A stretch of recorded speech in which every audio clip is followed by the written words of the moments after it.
one thing that Woodrow Wilson did, he used the FBI to spy on American citizens and actually arrest them if they disagreed with his foreign policy about going to war in Europe.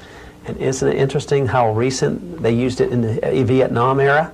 Democrats used it there. Republicans used the FBI to spy on 100 different groups in this country, including the churches, who disagree with the policy in Central America. It almost looks like the FBI was designed to spy on Americans who might be disagreeing with policy. Joining me now, the great former congressman from the state of Texas, Ron Paul.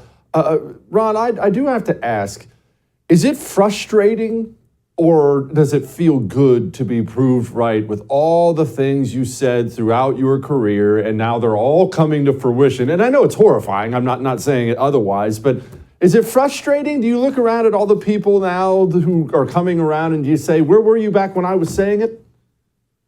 Well, I don't concentrate on that, and I generally make a flippant statement and say, I just don't expect a whole lot, because when I started, I was just going to talk about monetary policy and the things that I felt strongly about.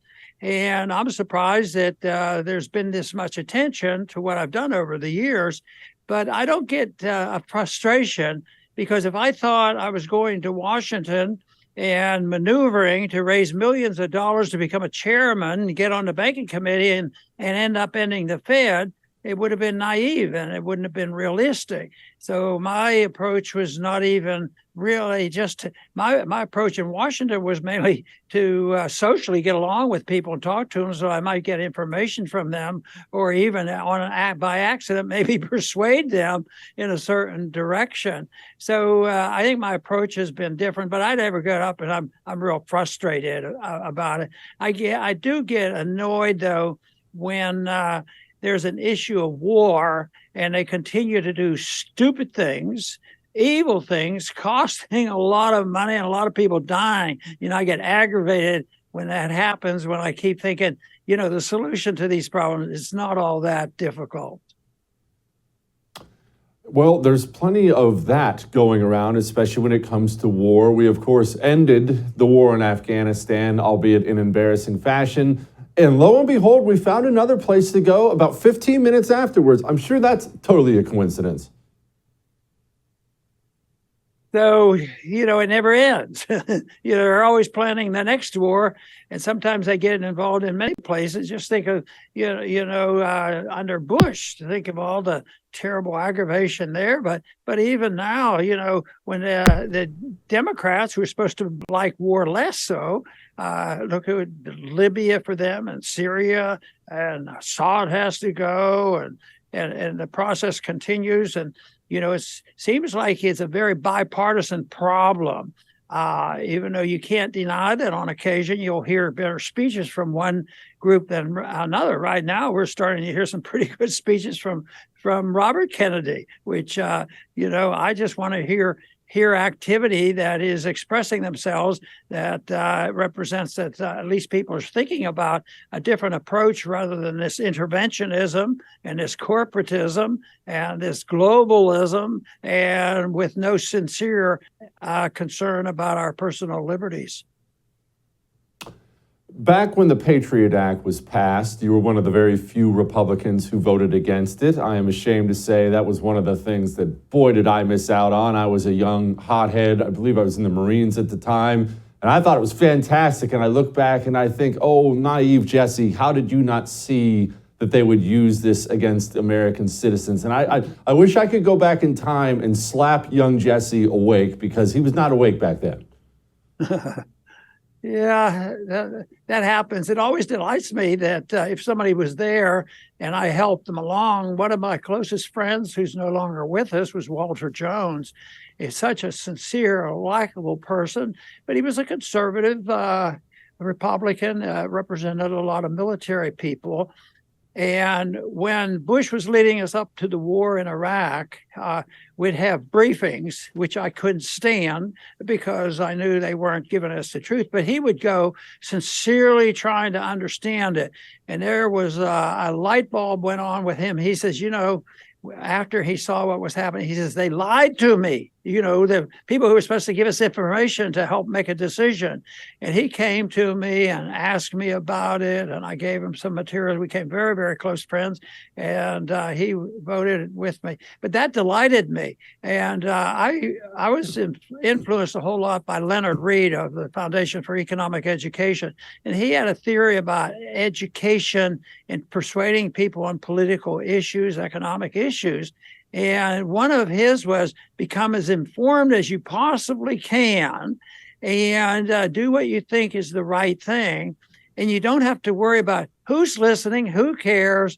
If you're saying anything decent, maybe they'll find you, and maybe they won't find you. Maybe they'll be persuaded and they will be influenced, and they go on their way doing something similar, and they too influence people. So that's one thing that is pretty neat. Maybe that's the reason I don't never feel frustrated, that because I think a message, I think when I left Congress, I said the First Amendment was probably our most important amendment, to the Constitution, because we want to be able to speak out. Now since that time, especially with this social media stuff going on and the FBI, which was no surprise, but it was still pretty annoying that they got to the point where they cancel you and all this nonsense that goes on.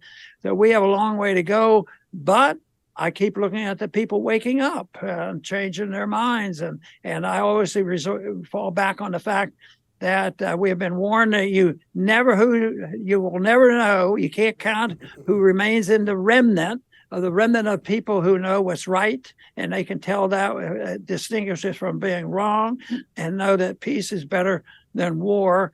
And they're out there because, as far as I'm concerned, if they have any bit of decency, if they look at the facts, I don't know how they can go anyplace else. So it's a job I think we all have if we come to this point.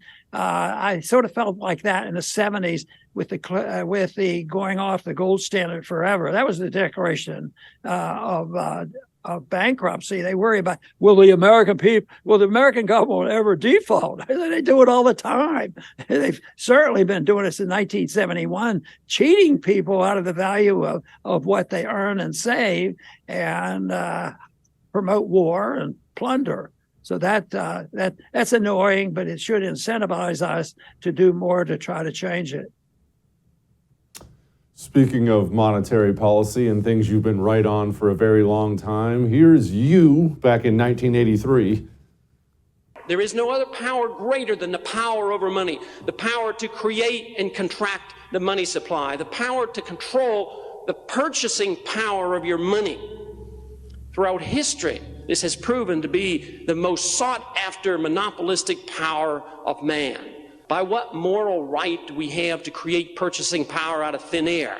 Whether it's done by the creation of credit or Federal Reserve notes, or whether it's the creation of SDRs in an international scope, by what right do they do this? Because it's a moral issue more than an economic issue. It is for this reason that the people have lost trust in their government, trust in the banks, trust in business, trust in themselves, and that we are a nation of distrust. And it's for this reason I believe that until we restore trust in government, trust in the system, and trust in the money, there will be no resolution of this problem. The distrust problem has gotten significantly worse, to put it mildly, since 1983. Yeah. The American people do not trust their institutions. They have no reason to trust their institutions. And maybe worse is the institutions don't seem even a little bit interested in earning back that trust. It's hard to see how we can put this thing back together again. Well, I guess I'm slightly more optimistic than that, but I think everything you said is justified. And I think we both can be right in that we have to go through what you were describing, and we will. I don't believe we're going to, in a quiet, deliberate manner, elect better people to Congress and start voting more decently and going back to the gold standard and repealing all that's going on.